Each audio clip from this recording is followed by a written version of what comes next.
Subscribe to our YouTube channel and press the bell icon to get the latest updates.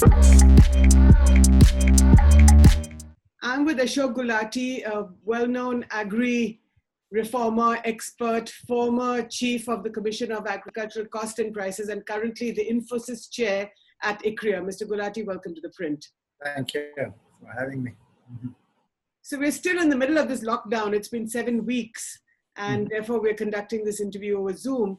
But my first question to you is about Nirmala Sitharaman's expansion of Prime Minister Narendra Modi's package, and some people are calling it Jai Kisan. It seems quite stupendous in the design of the package, but what do you make of it? Your first comments. Well, my first reaction is kudos. People have been saying this for years. In fact, decades I've been writing on this. So it's the political courage. If they are ready to bite the bullet, it's great beginning.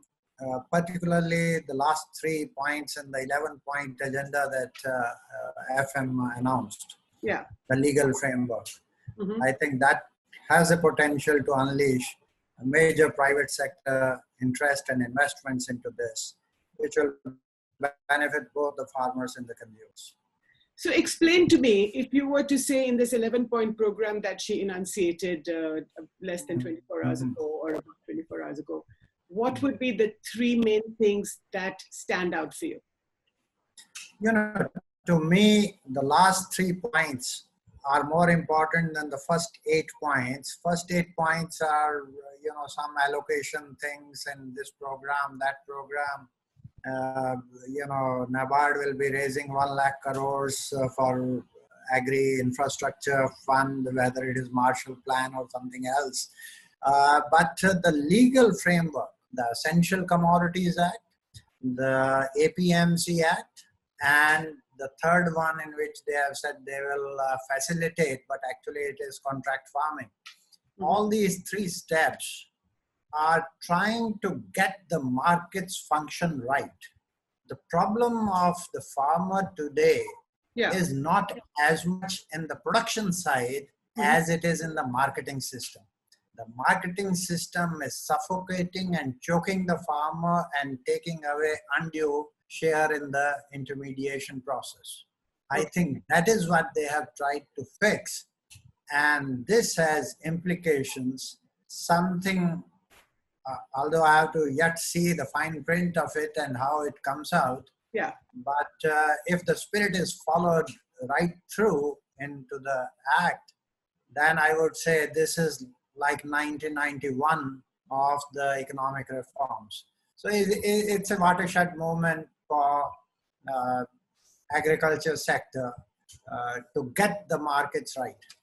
Those are big words, Mr. Gulati. Watershed moment, a continuation of the Narasimha Rao, Manmohan Singh Congress government, which in 1991, 30 long years ago, 29 years ago, unleashed, if you like, the animal spirits in the economy. So are you saying that the Modi government is now doing this for agriculture? I would say if the fine print comes out exactly on the lines and the spirit in which they have said, without any footnotes here and there, because Babus are very smart in putting in footnotes, and whenever their price goes up a little bit, immediately clamp down all controls. Because remember, the Inspector Raj actually flourished and there was a massive rent seeking during those times. Same thing, Dr. Manmohan Singh and Narasimha Rao cleaned up for the industry quite a bit in 91. And also on the tariff fronts, the trade policy changes that were done along with the readjustment of the exchange rate. But they did not touch the agriculture side. Why not? Because they always thought like APMC is a state subject. Tell me, who brought the green revolution in this country? Was it a state? Who brought the milk revolution in this country? Was it a state? So if you don't want to do it, put the burden on states. Oh, it's a state subject, so we can't do it. Right. Now, I thought in Modi 1.0, Modi ji had great, control over at least 15, 16 states or more than that. Right. So he could have done the reforms right away, and by now he would have been harvesting the fruits of that reform in agriculture. But कहते हैं देर सही दुरुस्त सही, better late than never. So this crisis that the coronavirus outbreak has unleashed. Yeah. So the Modi government is invoking this crisis, or it's leveraging this crisis. That's right. To make these reforms in agriculture. But explain what the Essential Commodities Act amendment really means. Mm-hmm. You know, let me bring in something. Even when the GST reform was being done for years, almost a decade, there was a lot of consultation with the states and so on and so forth. And still, when you went to implementation, it is not done in a very fine-tuning manner, and there are hiccups. Right. But nobody can say that moving towards GST is a wrong step, right? So similar thing is this. At present, they have announced, we don't know how the fine print will come out. So we only know the direction in which they have promised to walk. Now, and what is Essential Commodities Act? And we also don't know whether they've talked to the states. We don't know whether they have talked to the states or not about it. You know, Essential Commodities Act is a central thing. It has to be passed in the parliament and then implemented by the states. APMC is a little different story. Okay. Because that's where the states need to be consulted. But I think crisis can be turned into an opportunity, and that's what, if you bring out, that's what they have promised, to bring out a central law. Because farmer must have multiple choices to sell.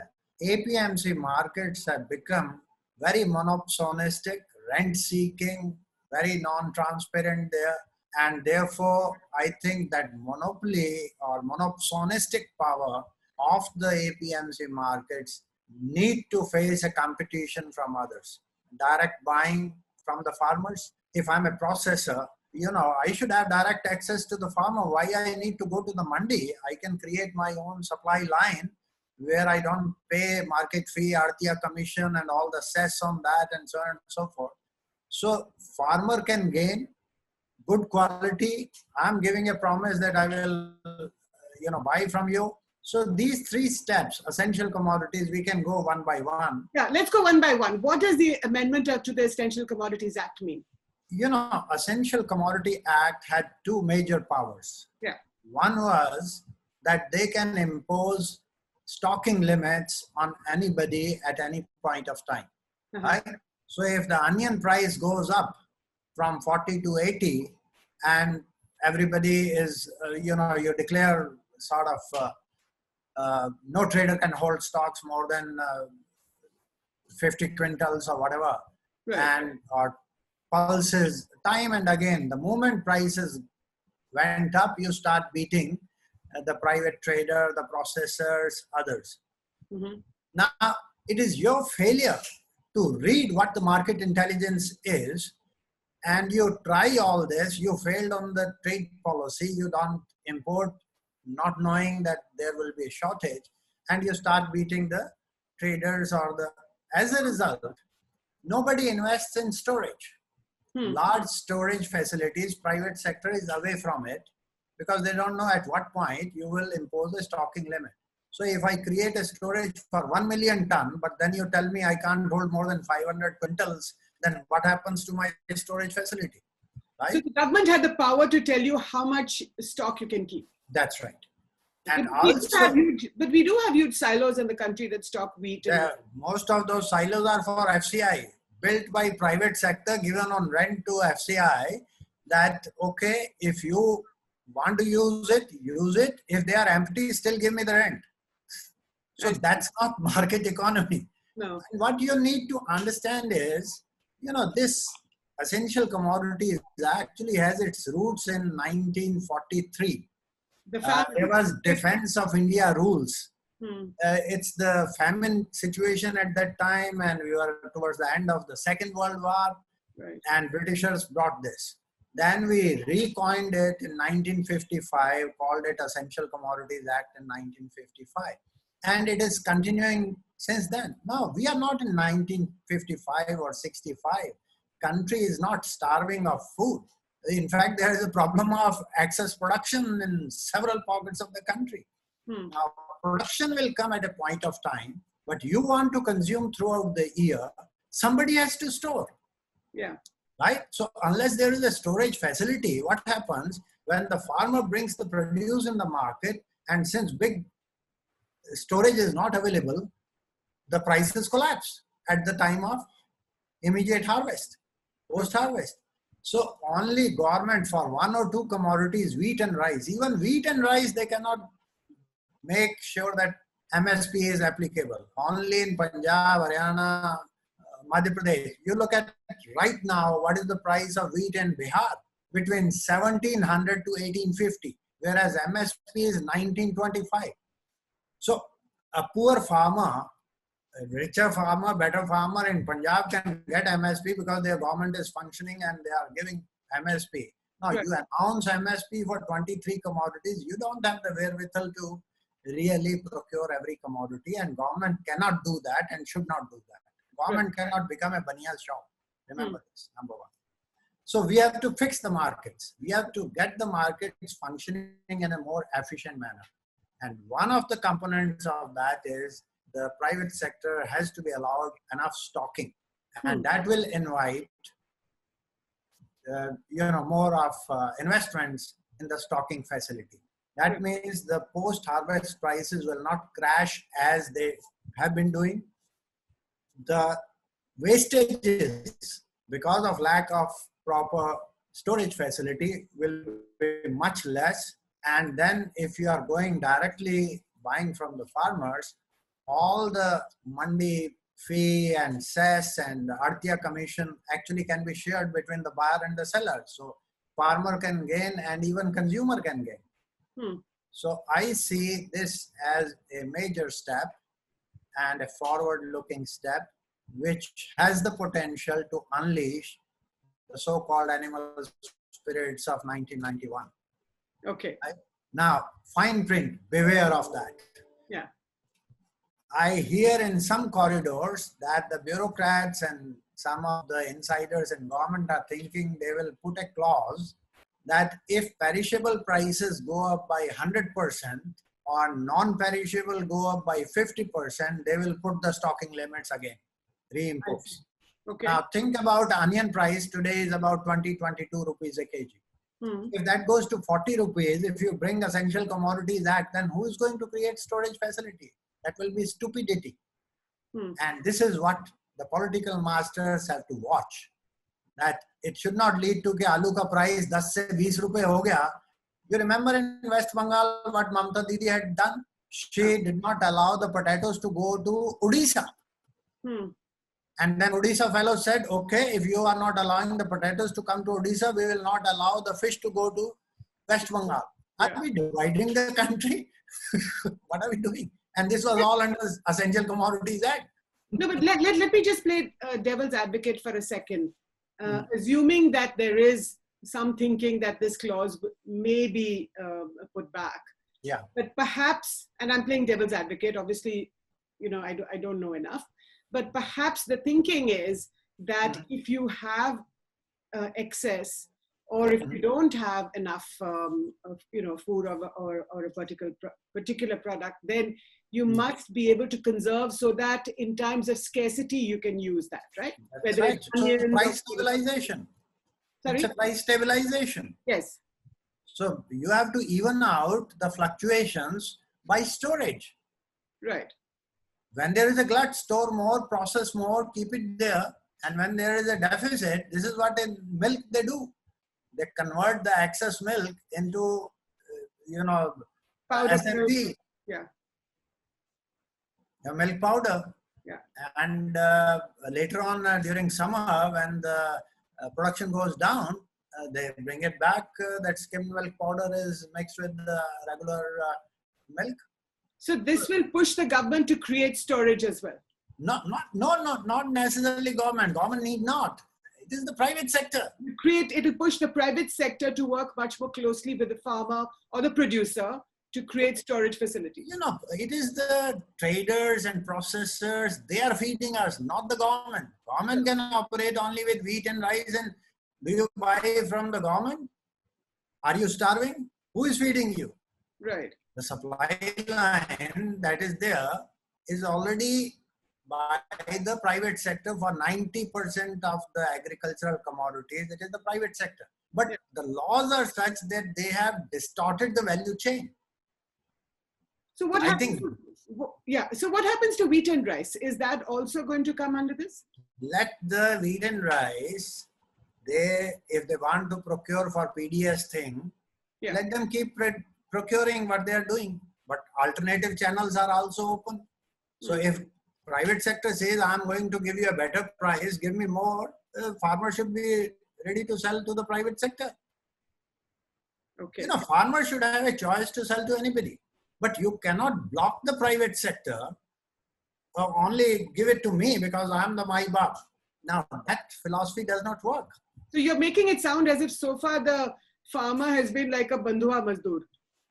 Well, if not exactly there, but he did not have choices. So he is supposed to bring it to the mandi, and the mandi is rigged. The mandi is rigged. I mean, you and me have all the freedom, but farmer doesn't have the freedom. So this is actually a fresh air of freedom to the farmer. And if the markets give him a better price, why not? Sure. And markets will give him a better price if somebody is ready to store, because production will come, you know, harvest will come in the market within 1 month, 2 months. And then throughout the year, somebody has to store to feed you and me. Right. Okay. So the amendment of the Essential Commodities Act, in your view, is a master stroke. The second one is the APMC Act. Right. And they have said that farmer, if I am a buyer, I can buy. Actually, at present, if I go and buy directly from the farmer in some state, and that is the jurisdiction of a particular APMC market, then I'm doing some illegal activity, right? So I can be put behind the bar. So you are not allowed to directly go to the farmer and buy from him. This APMC reform says that APMC markets will keep functioning as they are, but their jurisdiction is only the courtyard of the market. Those laws will apply only there. Now, all others, processors, exporters, organized retailers, they can go to farmers or farmer producer organizations and directly buy from them. So they can build their own supply lines, and they can ask for a particular quality, they can offer a particular price. And secondly, in one stroke, in fact, 2 days back, FM said, one country, one ration card. Yeah. I think here it is one license to buy, and that should apply all over India. I can go and buy from any farmer in India. Right. Right? So this is a step to break the monopolistic powers of APMC mandis. It's like, you know, old days that we had only either the Bharatiya Telephone Nigam or Indian Airlines. Now you may get a service or you may wait for 2 years to get a telephone, you know, and still service can be poor. Why not give them choices? So you give 5 more airlines. So this is like 5 more other channels to sell for the farmer. And that will help building more efficient value chains in the system. And that will benefit then both the farmer and the consumer, as well as bring quality food safety standards into the picture. What about the smaller farmers, you know, the smaller marginal farmers who perhaps don't have the leverage to be able to take on, you know, big buyers? Is there a fear that you could depress prices? Yes, very good question you asked. Because the bargaining power of a big processor, say ITC or Cargill or ADM, big companies, and if they are going and buying from one farmer, it will be unequal bargaining power. But normally they don't go to an individual farmer. They also want a scale. And to create a scale, you actually create an aggregation point, and that is through farmer producer organizations. You know, how did we did the milk revolution? Is Amul going to each farmer and asking for 2 liters of milk? No, we created aggregation points. Right. You know, we created milk cooperatives. Yeah. So everybody brings the produce and they're right there in the village. Yeah. Right? And price is given in advance, that this is the price, this is the quality. If the fat content is this is the price. So, ye nahi pani dal ke le aao. So You know, similarly, initially that happened. So you would push farmers similarly to create cooperatives or Already Prime Minister has announced, in fact, the last budget, they had said that they are going to create 10,000 farmer producer organizations. And this is the additional. So we are moving in that direction, and I feel that direction is the right direction. Now, how much time it will take, how much we can expedite the process, how much organizational, dairy revolution did not come in a day. Overnight, yeah. It took some time, but the direction was right, and today we are the largest producer of milk in the world. So you said earlier that the APMC comes under the jurisdiction of the states. So what happens now? Now they have said that they will bring a central law. I see. To, in a way, overrule. And this is where, very interestingly, I mean, consultative process, if they had followed with the states, it would have gone on for years, like the GST. In fact, I'm recalled, and I must say that these are the words more or less in inverted commas from late Mr. Arun Jaitley, who was the finance minister, addressing the NABARD annual day. He said, if there is one area in which the biggest return can come to the economy after GST is the agriculture marketing area. This was Arun Jaitley's words 2 years back. So I'm happy that now Nirmala Sitharaman is taking following in his footsteps. Yeah. So I think back to this consultative process between center and states. You're saying that under this, the center has the power to overrule the states on the APMC. This is what she has announced, that they will bring a central law. That means they will have to go to the parliament.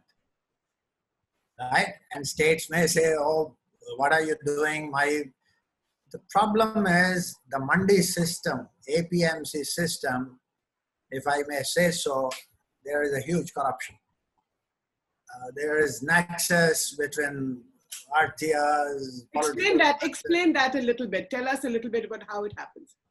You know, you have to go to Washi market in Mumbai or Azadpur market, which is considered one of the biggest in Asia on fruits and vegetables. And Washi market, Artias officially can take 8% commission. 8%. It takes only 2 minutes to do the auction. Somebody is selling, somebody else is buying. Zero risk of the Artia, and it takes 8% commission officially. Unofficially, when I visited, he was taking from both the sides. That's shocking.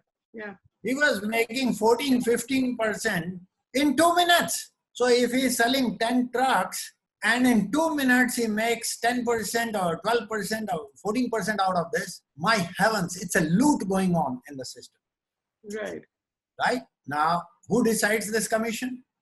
And who decides cess on that? It is the market committee. And market committee is a closed, you scratch my back, I scratch your back and make a lot of money. And then, of course, a part of that money goes for many other sundry things. So this could be also a political nexus with people in the farming sector. You go and check who is the chairman of this market committee. And invariably, I would say in 50% of the mandis, you will find either a present MLA or the former MLA or the future MLA. This is from where their whole political training starts. So there is political funding also involved into all this.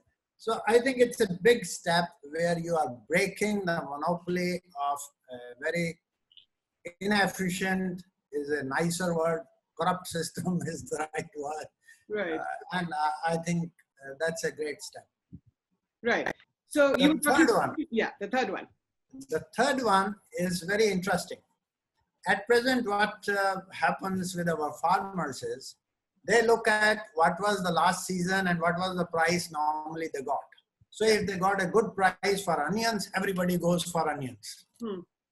And what happens when the harvest comes, there is a glut, much excess production, and prices go to 2 rupees, 4 rupees, 6 rupees a kg. The cost is 10 rupees. They start committing suicides or, throwing onions on the roads and so on and so forth.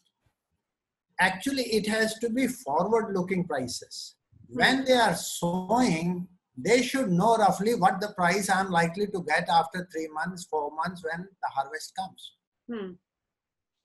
This last third point is exactly that as a private sector, if I'm going to the farmer, they are saying they will bring a legal framework to allow contract farming. They have not used the word contract farming, but actually it is contract farming. So facilitating me as a buyer, I go to the farmer producer company and I say, I want, 5,000 tons of this commodity, and you 1,000 farmers or 500 farmers get together and give me, but this is the quality I want, and I'm ready to give you, your cost is 10 rupees, I'm ready to give you 15 rupees.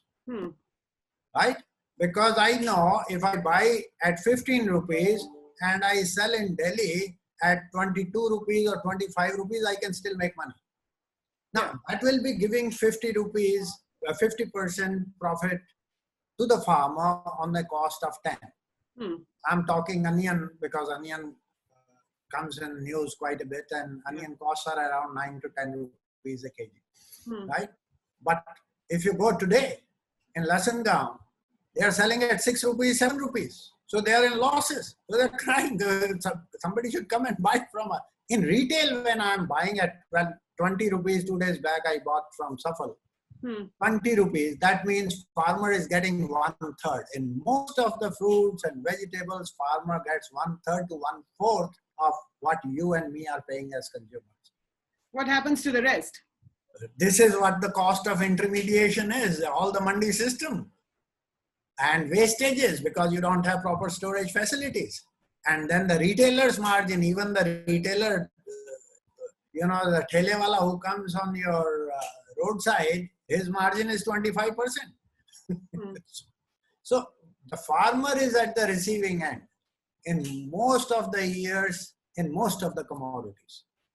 Now, if we can assure that farmer gets at least 60% of what the consumer is paying, we have done a great job in augmenting farmers' incomes. So last couple of questions, Mr. Gulati. The first is that if the Essential Commodities Act is being amended or the APMC is being reformed, what does that do, A, to the Food Corporation of India, to FCI? Should it shut down now? Is it important at all? Does it have No. You can't shut down FCI. But by opening other channels, in relative terms, the role of FCI, like when Air India was single, it had 100% clientele, right? But when you opened up the airline sector and 5 more airlines came in, then the share of others, it's the choice to the traveler. So you reform FCI.